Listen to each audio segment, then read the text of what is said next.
एकदन्तं महाकायं तप्तकाञ्चनसन्निभं लम्बोदरं विशालाक्षं वन्देऽहं गणनायकम्। बुद्धिं देहि यशो देहि कवित्वं देहि देहि मे मूढत्वं संहरा देवी त्राहि मां शरणागतम्।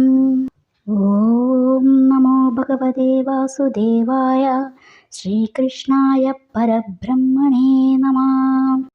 എല്ലാവർക്കും നമസ്കാരം. ഋതം ഓഫ് ലവിലേക്ക് എല്ലാവർക്കും സ്വാഗതം. ഇന്ന് നമ്മൾ ഗീതാ മഹാത്മ്യത്തെക്കുറിച്ചാണ് പറയുന്നത്. ചിലർക്കിടയിൽ ഗീത പാരായണം ചെയ്യുന്നതിന് മുമ്പോ അല്ലെങ്കിൽ അതിന് ശേഷമോ ഗീതാ മഹാത്മ്യം കൂടി പാരായണം ചെയ്യണം എന്ന് ഒരു വിശ്വാസമുണ്ട്. അതുകൊണ്ട് കൂടിയാണ് നമ്മളിവിടെ ഗീതാ മഹാത്മ്യത്തെക്കുറിച്ച് പറയുന്നത്. അപ്പോൾ ഈ ഗീതാ മഹാത്മ്യം എന്ന് പറയുന്നത് ശ്രീ വരാഹ പുരാണത്തിൽ നിന്നാണ് എടുത്തിട്ടുള്ളത്. ഇതിൽ എന്താ പറയുന്നത് വെച്ച് കഴിഞ്ഞാൽ, ഭൂമി ദേവി നാരായണനോട് ഈ ഗീത പാരായണം ചെയ്തു കഴിഞ്ഞാൽ എന്തെല്ലാമാണ് അതിൻ്റെ ഫലങ്ങൾ എന്നൊക്കെയാണ് ചോദിക്കുന്നത്. അപ്പോൾ അതിനെക്കുറിച്ചാണ് നമുക്കിനി നോക്കാനുള്ളത്.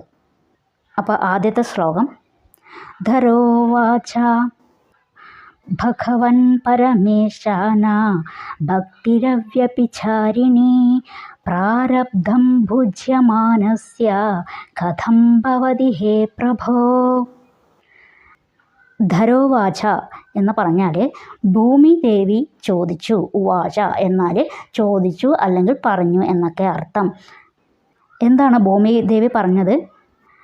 ഭഗവാനെ, പ്രാരബ്ധം അനുഭവിച്ചു കൊണ്ടിരിക്കുന്നവന് ചാഞ്ചല്യമില്ലാത്ത ഭക്തി എങ്ങനെയാണ് ഉണ്ടാവുക?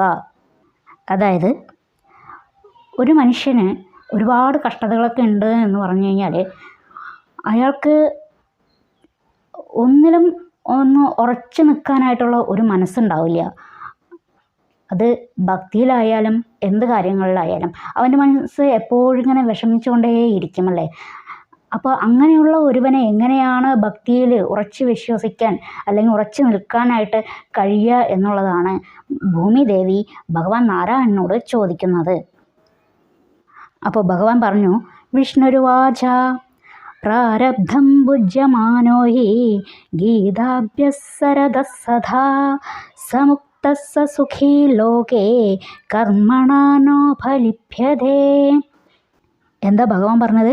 പ്രാരബ്ധം അനുഭവിക്കുന്നവനാണെങ്കിലും ഗീതാ പഠനത്തിൽ സദാ തൽപരനാണെങ്കിൽ അവൻ സുഖിയും മുക്തനുമായി തീരും.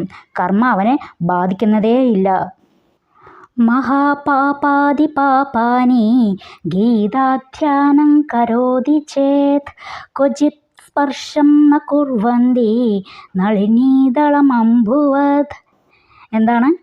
താമരയിലയിൽ ജലം എങ്ങനെ പറ്റിപ്പിടിക്കുന്നില്ലയോ അതുപോലെ ഗീതാധ്യാനം ചെയ്യുന്നവനെ മഹാപാപം തുടങ്ങിയ പാപങ്ങളൊന്നും സ്പർശിക്കുന്നില്ല.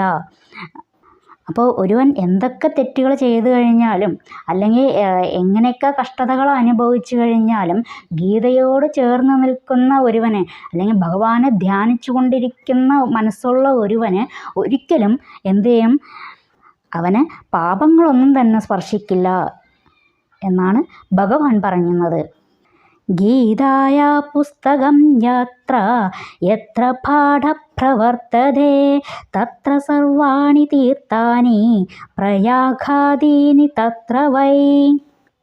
ഇനി ഭഗവാൻ പറയുന്നു, ഗീത പാരായണം ചെയ്താൽ മാത്രമല്ല, ഗീതാ പുസ്തകം ഉള്ളിടത്തും അതുപോലെ തന്നെ ഗീതാ പഠനം നടക്കുന്നിടത്തും പ്രയാഗാദി സകല തീർത്ഥങ്ങളുടെയും സാന്നിധ്യമുണ്ട്. അപ്പോൾ നോക്കണേ, ഗീത വായിക്കുന്നതിലും അല്ലെങ്കിൽ പാഠം പഠിക്കുന്നതിലും ഒക്കെ ഉള്ള ഗുണം എത്രമാത്രമാണെന്ന് ഭഗവാൻ പറയുന്നത് കണ്ടോ.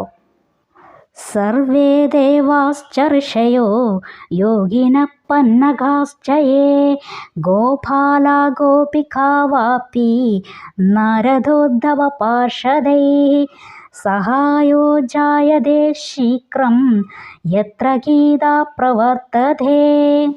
ഗീതാ പഠനം നടക്കുന്നിടത്ത് എല്ലാ ദേവന്മാരുടെയും അതുപോലെ ഋഷിമാരുടെയും യോഗികളുടെയും സർപ്പങ്ങളുടെയും ഗോപന്മാരും ഗോപികമാരുടെയൊക്കെ അതുപോലെ നാരദൻ, ഉദ്ധവർ തുടങ്ങിയ എല്ലാ പാർഷദന്മാരുടെയും സഹായം ഉണ്ടാകുന്നു. യത്ര ഗീതാ വിചാരശ്ച പഠനം പാഠനം ശ്രുതം തത്രാഹം നിശ്ചിതം പൃഥ്വീ നിവസാമി സദൈവ ഹി. അല്ലയോ ഭൂമി, ഗീത പഠിക്കുകയും പഠിപ്പിക്കുകയും അതുപോലെ തന്നെ ഗീതാവിചിന്തനം നടത്തുകയും ചെയ്യുന്നിടത്ത് ഞാൻ എപ്പോഴും വസിക്കുന്നു. അപ്പോൾ എന്താണ്, ഭഗവാൻ എപ്പോഴും നമ്മുടെ കൂടെ ഉണ്ടാവണമെങ്കിൽ ഭഗവാനെക്കുറിച്ചുള്ള സ്മരണകൾ ഉണ്ടായാൽ മാത്രം മതി. ഗീതാശ്രയോ അഹം തിഷ്ഠാമി ഗീതാമേ ച ഉത്തമം ഗൃഹം ഗീതാജ്ഞാനമുപാശ്രിത്യ ത്രീൻ ലോകാൻ പാലയാമൃഹം. ഗീതയെ ആശ്രയിച്ച് ഞാൻ സ്ഥിതി ചെയ്യുന്നു, അതെൻ്റെ ഉത്തമ ഗൃഹമാകുന്നു. ഗീതാജ്ഞാനത്തെ ആശ്രയിച്ച് ഞാൻ 3 ലോകങ്ങളെയും രക്ഷിക്കുന്നു. എങ്ങനെയാണ് ഭഗവാൻ ഈ 3 ലോകങ്ങളെയും, ഗീതാജ്ഞാനത്തെ ആശ്രയിച്ച് ഞാൻ ഈ 3 ലോകങ്ങളെയും രക്ഷിക്കുന്നു എന്ന് പറയുന്നത് എങ്ങനെയാണ്? എന്തുകൊണ്ടാണ് അങ്ങനെ പറയുന്നത്? അതായത് ഗീത കൈവശമുള്ള ഒരുവന്, അല്ലെങ്കിൽ ഗീത പഠിക്കുന്ന ഒരുവന്, ഗീത അറിയുന്ന ഒരുവന്, ആ ഗീതയിൽ അടങ്ങിയിരിക്കുന്ന ആ സത്ത് മുഴുവൻ പാനം ചെയ്തിട്ടുള്ള ഒരുവന് ഒരിക്കലും തന്നെ പാപകർമ്മങ്ങളിൽ ഏർപ്പെടാനായിട്ട് അവനൊരിക്കലും കഴിയില്ല. അതുകൊണ്ടാണ് അപ്പം അങ്ങനെയുള്ള ഒരുവന് എങ്ങനെയാണ് കഷ്ടങ്ങൾ വരിക? അവൻ എപ്പോഴും ഭഗവാന്റെ പാദത്തിലായിരിക്കും. അതുകൊണ്ടാണ് ഭഗവാൻ പറഞ്ഞത് ഞാൻ 3 ലോകങ്ങളെയും രക്ഷിക്കുന്നു എന്ന്. ഗീതാ മേ പരമാ വിദ്യ ബ്രഹ്മരൂപ ന സംശയ അർത്ഥമാത്രാക്ഷരാ നിത്യ സ്വനിർവാച്യ പദാത്മിക. ഗീത എന്ന് പറയുന്നത് എന്താണ്? പരമമായ ഒരു വിദ്യയാണ്. ആരുടെ? മേ, എൻ്റെ. ബ്രഹ്മരൂപ എന്ന സംശയ, അത് ബ്രഹ്മരൂപമാണ്, അതിൽ യാതൊരു തരത്തിലുള്ള സംശയവും വേണ്ട. അർത്ഥമാത്രയാകുന്ന അക്ഷരത്തോടു കൂടിയതും ശാശ്വതവും എൻ്റെ അനിർവാച്യമായ സ്ഥാനത്തോടു കൂടിയതുമാണ് ഗീത. ചിദാനന്ദേന കൃഷ്ണേന പ്രോക്ത സ്വമുഖതോ അർജുനം വേദത്രയീ പരാനന്ദ തത്വാത്മജ്ഞാന സംയുധ. ചിദാനന്ദമൂർത്തിയായ, അതായത് മനസ്സിന് സന്തോഷത്തെ നൽകുന്ന കൃഷ്ണനാൽ നേരിട്ട് അർജുനന് ഉപദേശിക്കപ്പെട്ട ഗീത പരമാനന്ദപ്രദവും തത്വാർത്ഥജ്ഞാനയുക്തവുമാകുന്നു. യോ അഷ്ടാദശാചഭോ നിത്യം നരോ നിശ്ചലമാനസ ജ്ഞാനസിദ്ധിം സലഭതേ തതോ യാതി പരം പദം. ഏതൊരാൾ നിശ്ചല മനസ്സോടെ 18 അധ്യായങ്ങളും നിത്യവും പാരായണം ചെയ്യുന്നുവോ അയാൾ ജ്ഞാനസിദ്ധി നേടി പരമപദത്തെ പ്രാപിക്കുന്നു. പാഠേ അസമർത്ഥ സമ്പൂർണേ തഥോ അർത്ഥം പാഠമാചരേത് തഥാ ഗോധാനജം പുണ്യം ലഭതേ ന അത്ര സംശയ. ഗീത മുഴുവൻ പാരായണം ചെയ്യാനാവാതെ വന്നാൽ, എല്ലാവർക്കും മുഴുവൻ പാരായണം ചെയ്യാൻ പറ്റില്ല അല്ലേ? ഒരു നിശ്ചലമായ മനസ്സോട് കൂടിയിട്ട് ഒരാൾക്കും കുറേ നേരമൊന്നും പാരായണം ചെയ്യാനിരിക്കാൻ പറ്റില്ല. അപ്പോൾ അതറിഞ്ഞുകൊണ്ട് ഭഗവാൻ പറയുന്നു, ഗീത മുഴുവൻ പാരായണം ചെയ്യാനാവാതെ വന്നാൽ പകുതിയെങ്കിലും പാരായണം ചെയ്യണം. അപ്പോൾ ഗോദാനം ചെയ്ത ഫലമാണ് കിട്ടുന്നത്. ത്രിഭാഗം പാഠമാനസ്തു ഗംഗാസ്നാനഫലം ലഭേത് ഷഡംശം പാഠമാനസ്തു സോമയാഗഫലം ലഭേത്. 1/3 പാരായണം ചെയ്യുന്നവനോ ഗംഗാസ്നാനത്തിൻ്റെ ഫലവും 1/6 ഭാഗം പഠിക്കുന്നവനോ സോമയാഗത്തിൻ്റെ ഫലവും ലഭിക്കുന്നു. ഏകാധ്യായം തു യോ നിത്യം പഠതേ ഭക്തി സംയുധ രുദ്രലോകമവാപ്നോതി ഗണോ ഭൂത്വ വസേച്ചിരം. ഏതൊരാൾ ഗീതയിലെ 1 അധ്യായം ഭക്തിയോടെ നിത്യവും പാരായണം ചെയ്യുന്നുവോ അയാൾ രുദ്രലോകം പ്രാപിച്ച ശിവഗണങ്ങളിൽ ഒന്നായി ദീർഘകാലം അവിടെ വസിക്കും. അധ്യായം ശ്ലോകപാദം വാ നിത്യം യഃ പഠതേ നരാ സയാതി നരധാം യാവൻ മന്വ യാവത്വ സുന്ദരേ. അല്ലയോ ഭൂമിദേവി, ഗീതയിലെ 1 അധ്യായമോ അല്ലെങ്കിൽ 1 ശ്ലോകമോ ശ്ലോകപാദമോ പതിവായി പാരായണം ചെയ്യുന്നവന് മന്വന്തരാവസാനം വരെ മനുഷ്യജീവിതം തന്നെ ലഭിക്കും. ഗീതായാ ശ്ലോകദശകം സപ്തപഞ്ചചതുഷ്ടയം ദ്യൗത്രിനേകം തഥർത്ഥം വാ ശ്ലോകാനാം യഃ പഠേ നരാ ചന്ദ്രലോകമവാപ്നോതി വർഷണാമയുധം ധ്രുവം ഗീതാപാഠസമായുക്തോ മൃദോ അമാനുഷതാം വ്രജേത് ഗീതാഭ്യാസം പുനഃ കൃത്വാ ലഭതേ മുക്തിയുത്തമാം ഗീതേത്യുച്ചാരസംയുക്തോ മ്രിയമാണോ ഗതിം ലഭേത്. ഇനി പറയാണ് ഭഗവാൻ, ഗീതയിലെ 10, 7, 5, 4 അല്ലെങ്കിൽ 3, 2, 1 ശ്ലോകമോ കുറഞ്ഞപക്ഷം പകുതി ശ്ലോകമെങ്കിലും പഠിക്കുന്നവൻ ചന്ദ്രലോകത്തിൽ 10,000 വർഷം വസിക്കുന്നു. ഗീത പഠിക്കുന്നവന് ഉത്തമ മുക്തിയും ഗീത എന്നുച്ചരിച്ചുകൊണ്ട് മരിക്കുന്നവന് സദ്ഗതിയും ലഭിക്കും. അപ്പോൾ എത്രമാത്രം ഓഫറുകളാണ് ഭഗവാൻ ഈ ഗീതാപാരായണത്തിലൂടെ തരുന്നത് നോക്കൂ. അപ്പോൾ അത്രയും പുണ്യമാണ് ഈ ഭഗവത്ഗീത എന്ന ഈ ഉപനിഷത്ത് പാരായണം ചെയ്യുന്നതിലൂടെ നമുക്ക് ലഭിക്കുന്നത്. ഏതൊരുവൻ ഗീത എന്ന് പറഞ്ഞുകൊണ്ടോ അല്ലെങ്കിൽ സ്മരിച്ചുകൊണ്ടോ മരിക്കുകയാണെങ്കിൽ പോലും അവന് സദ്ഗതിയാണ് ഭഗവാൻ കൊടുക്കുന്നത്.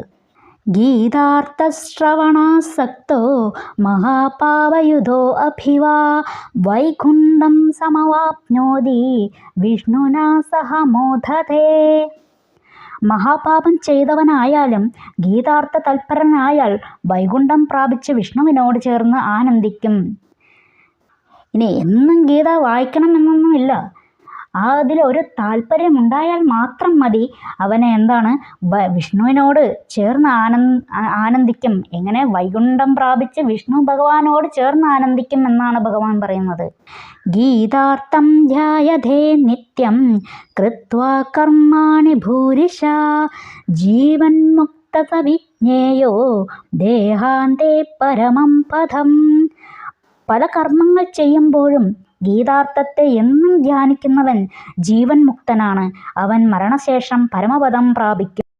ഗീതാമാശ്രിത്യ ബഹവോ ബുഭുജോ ജനഘാതയാ നിർധൂതകൽമഷാലോകേ ഗീതായാതാ പരം പദം. ജനകാദികളായ അനേകം രാജാക്കന്മാർ ഗീതയെ ആശ്രയിച്ച് പാപമകന്നവരായി പരമപദം പ്രാപിച്ചു. ഗീതായാ പഠനം കൃത്വാ മാഹാത്മ്യം നൈവ യഃ പഠേത് വൃഥാ പാഠോ ഭവേത് തസ്യ ശ്രമ ഏവ ഹ്യുതാ ഹൃതാ. ഇനി എന്താ പറയുന്നത്? ഗീത വായിച്ചിട്ട് ഗീതാമാഹാത്മ്യം ചൊല്ലാതിരുന്നാൽ അത് നിഷ്ഫലമായിരിക്കും എന്നാണ് പറയുന്നത്. ഏതന്മാഹാത്മ്യ സംയുക്തം ഗീതാഭ്യാസം കരോതി സ തത്ഫലമവാപ്നോതി ദുർലഭാം ഗതിമാപ്നുയാത്. ഈ മാഹാത്മ്യത്തോടുകൂടി ഗീതാപാരായണം ചെയ്യുന്നവൻ തൽഫലമായി ദുർലഭമായ പദത്തെ പ്രാപിക്കും. സൂത ഉവാച മാഹാത്മ്യമേതദ്ഗീതായാ മയാ പ്രോക്തം സനാതനം ഗീതാന്തേ ച പഠേത്യസ്തു യദുക്തം തത്ഫലം ലഭേത്. സൂതൻ പറഞ്ഞു, എന്നാൽ പറയപ്പെട്ട ഈ ഗീതാമാഹാത്മ്യം ഗീതാപാരായണത്തിൻ്റെ ആദ്യവും അവസാനവും പാരായണം ചെയ്താൽ മുൻപറഞ്ഞ ഫലം ലഭിക്കുന്നതാണ്. അപ്പോൾ നമുക്ക് ഇവിടെ നാരായണനും ഭൂമിദേവിയും തമ്മിലുള്ള ഈ സംഭാഷണം, എങ്ങനെയുള്ള ഗീതാമാഹാത്മ്യത്തെക്കുറിച്ചുള്ള ഈ സംഭാഷണം നമുക്ക് പറഞ്ഞു തരുന്നത് സൂതനാണ്.